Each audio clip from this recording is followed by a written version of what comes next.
Hi, everybody. It's Sloan Rhodes here. Welcome to the podcast. Today, I was thinking that it would be kind of fun to talk about being yourself because, funnily enough, it's not that easy for people to be themselves, even though who else are we supposed to be?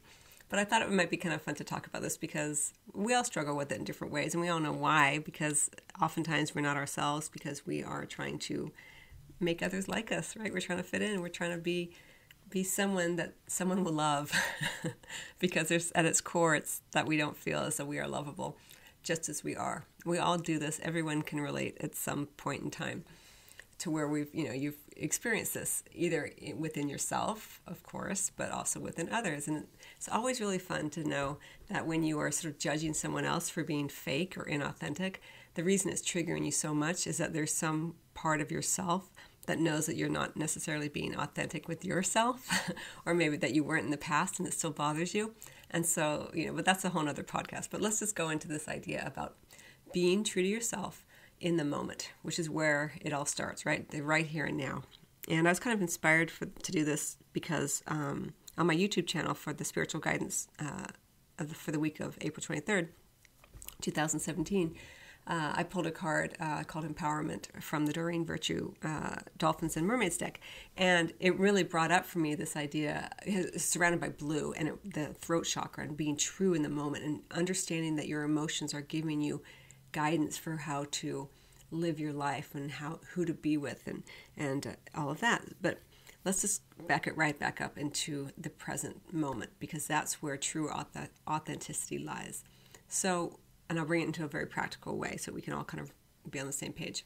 I'll give you this example. So say you are going out to dinner with your girlfriend or boyfriend and or friends or anyone, and they say, okay, where do you want to eat? And you say, oh, I'd love to get spaghetti tonight. I really feel like Italian. And in your heart, you've been thinking about spaghetti all day. I mean, it's just been on your mind for whatever reason. You've been craving the spaghetti, you want the spaghetti, you need the spaghetti.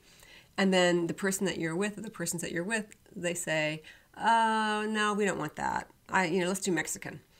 And you're like really disappointed by it, and you feel as though you're compromising on something that you really, really want, and that suddenly it brings up all these ideas in your head that, they never listen, I never get what I want. Even if you're not conscious of it, this is what's occurring.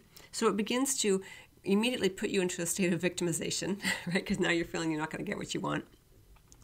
And but you suck it up, right? You're like, fine, we can have Mexican. But there's that little part of you, the little child within that's, kind of throwing a little fit that, that you're not getting what you want.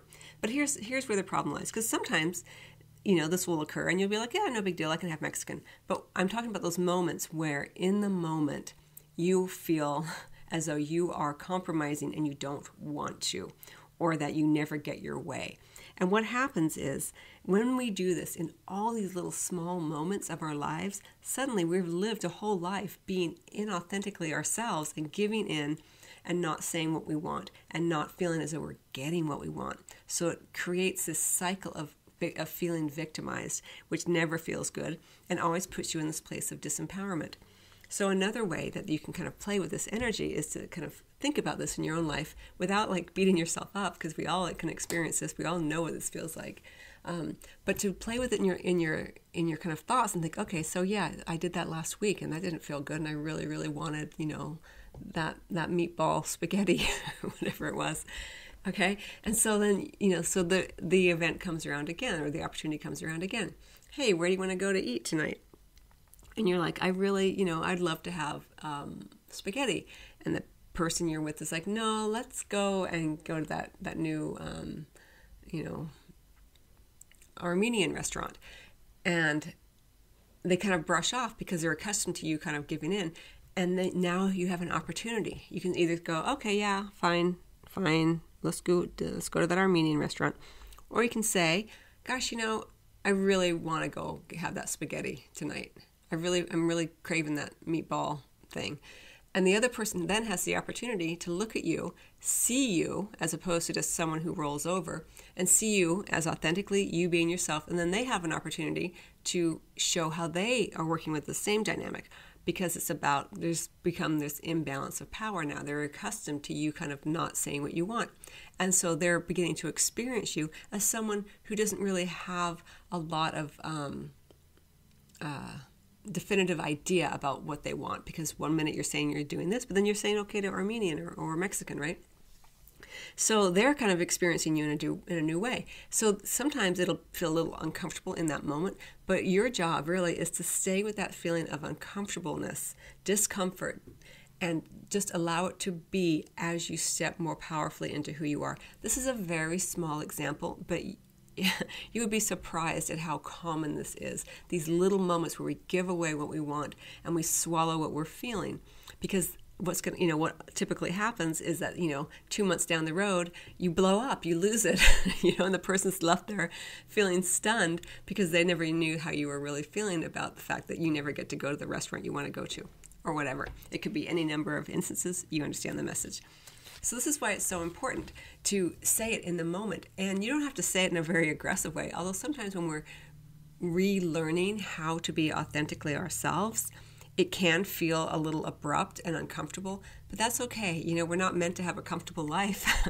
We're meant to be ourselves, to love ourselves, to grow and learn and expand our true sense of self into the world.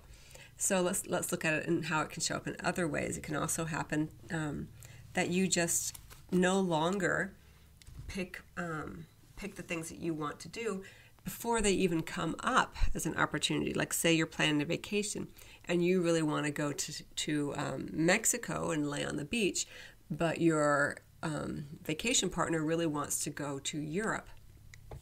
And so you're meant to plan the vacation. It's kind of like your job or your responsibility. And so you're like, okay, well, I really want to go to Mexico, but I'm really not even going to bring that up because I know this person really wants to go to Europe, and I'm happy to kind of go along with that. Well, are you happy to go along with that? Because if you are, great. That's knowing from a place, making a decision from a place of consciousness, of conscious awareness that, yes, I'm okay with going to Europe because I actually really love Europe. I don't feel a terrible need to be in Mexico right now. But when you are like, you know what, I really want to go to Mexico. I really want to lay on the beach. Lie on the beach. I really just want to relax, and I don't really feel like going to Europe for this particular vacation. So this is another instance where you have an opportunity to have your needs met. Because really, being authentically yourself is multifold. Being authentically yourself includes other people meeting your needs, but in order for your needs to get met, you have to be able to say what they are, identify what they are. And for many people, as time kind of goes by, we can't even identify what our real needs are anymore. And we keep looking to someone else to fill them for us. And then you go on this European vacation, but there's a little part of you that's kind of resentful that you're going to Europe when you really want to go to Mexico. And then, little tiny passive aggressive moments come in where, we're a little cranky, or we kind of throw, where maybe we drag our feet, or, we're kind of resentful. And then the other person's like, gosh, why isn't this person having fun? Here I am going on vacation with this person, and they're acting like, whatever. How, you can see it play out. I mean, it's so common. We all have experiences with this, either as someone doing this, as someone, whenever we're in our own relationship with someone, we may identify them as doing this, or we may be doing this ourselves. But, rather than kind of go into what other people are or are not doing, it's really your job, your responsibility to take care of yourself. You are the first lover of you. You are the most important lover of you. And if you don't know who you are, it makes it very difficult for others to love you in the way that you want to be loved. And that's really what it's all about. It's about loving yourself so that others know how to love you. And if someone can't hang with that, then they weren't meant to be with you in the first place. And it will slowly, kind of break up over time, or maybe immediately. But either way, you are the most important lover of you. And if you are loving someone and hanging out with someone by only being, 50, 60, 70% of your true self, that's really not why you're here. You're here to express your true essence, to express yourself as a beautiful spark of the divine. You're a beautiful, complicated rainbow of emotions and energies. And it's so hard to remember that when we are giving away little parts of ourselves continuously throughout the day or throughout the week or the month or the years even. You don't want to turn around and suddenly find that you've lived, half your life, giving away the things that you really want to do. It's very common. We all do it. There's absolutely zero judgment here because as I mentioned, it's such a common experience in every way. But I just want to kind of, bring it up today because as a reminder, because it did come up on that YouTube video, and it's so interesting how just being ourselves, even though it seems like it would be such a simple task to just be ourselves and to love ourselves, is one of the most difficult, challenges that we have here on the planet. And so the more that you can kind of do it in the moment, and do it when you feel safe, of course, but if you never give yourself the opportunity to feel discomfort, then you will never create a greater sense of strength within self, and a greater sense of self-confidence, because if you're always in the comfortable place, you begin to doubt that you could ever withstand anything that felt uncomfortable. So it's like you're pushing your boundaries a little bit. You don't have to do it in dramatic ways. Little baby steps, if this feels uncomfortable for you, will make tremendous difference in your life. But you have to begin the process of taking those little steps, of being comfortable with a little bit of discomfort with the other person's needs not getting met. For many people, it's so much easier to meet other people's needs than to get our own needs met. And there's multi-layers to this, but you don't have to go into all the hows and whys that you've been doing this. It's not necessary. You can start right here and right now, right in the present moment, by just being yourself authentically, by saying what you want. And allow yourself a few times to say it in ways that may feel awkward or abrupt or uncomfortable. But the more you do it, I guarantee you, it will become less uncomfortable, and it allows people to really get to know you, which deepens your intimacy. It gives the other person the opportunity to give you what you want, because they're seeing you give yourself what you want. And so they're like, oh, I get it. That person really loves that Italian place. Now I know that when, I want to provide some level of happiness to this person, I can always suggest this Italian place.